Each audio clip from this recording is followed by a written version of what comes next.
Suis-je ou ne suis-je pas? Salut Inès, mais qu'est-ce que tu fais avec ce crâne? Ah, eh bien, j'étudie sa courbure. Ah oui, sacrebleu, ça a l'air passionnant, dis donc. Très de belles courbures de mathématiques, tu sais. Bon, allez, arrête ton char, qu'est-ce que tu fais exactement? Impossible de te cacher quelque chose. Je révise pour une pièce de théâtre, mais bref, tu voulais voir? Oui, je vais te montrer un objet incroyable, d'une importance capitale pour l'histoire des hommes. Vas-y, montre! Il doit être spectaculaire! Tintin! Les voilà! Sérieusement? Des cailloux? Pas des cailloux, des calculis. On dirait des cailloux pourtant, hein. On dirait. On peut même dire que la Terre est plate si on regarde à l'horizon, qui est tout plat. Remarque, il y a encore des gens qui y croient. Bref, ce sont des calculis. Et ça sert à quoi? Il faut que tu t'imagines remonter 6000 ans. Par exemple, à l'époque des bergers. Attends. Hé, Robert! Fais attention au mouton, là!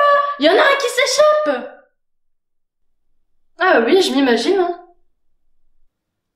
Les calculis étaient des cailloux qui servaient à désigner et quantifier, entre autres des marchandises. Par exemple, si tu voulais garder une trace de la quantité de moutons que tu emmenais le matin, il suffisait de mettre dans un récipient un caillou par mouton.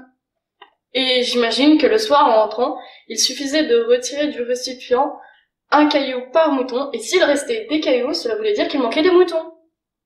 Robert! Il me reste un caillou! Tu m'as encore perdu un mouton! Ou bien tu me l'as volé! Bougre d'idiot! Bon à rien!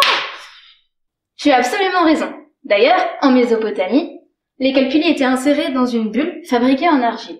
Cette bulle était ensuite scellée et on marquait un nombre d'encoches, autant d'encoches qu'il y avait de calculis à l'intérieur.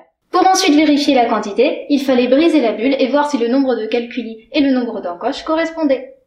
Du coup, j'imagine que ce système devait être utilisé pour les impôts ou pour les transports de marchandises. Comme ça, le marchand ne pouvait pas subtiliser quoi que ce soit, sinon il manquerait des calculis. Mazette, tu comprends vite. Mais ce ne serait pas plus simple d'utiliser les nombres? Les nombres n'existaient pas encore à cette époque, c'est pour ça que je te dis que c'est un objet d'une importance capitale. En quelque sorte, le premier moyen de calcul symbolique, qui va évoluer petit à petit pour aboutir à l'écriture. Enfin ça, c'est une autre histoire. Eh bien, je n'y aurais jamais pensé. Bon, je te laisse. Ah, et pour ta gouverne, c'est to be or not to be et pas suis-je ou ne suis-je pas. Bon, elle est partie. En plus, elle dit n'importe quoi. Suis-je ou ne suis-je pas?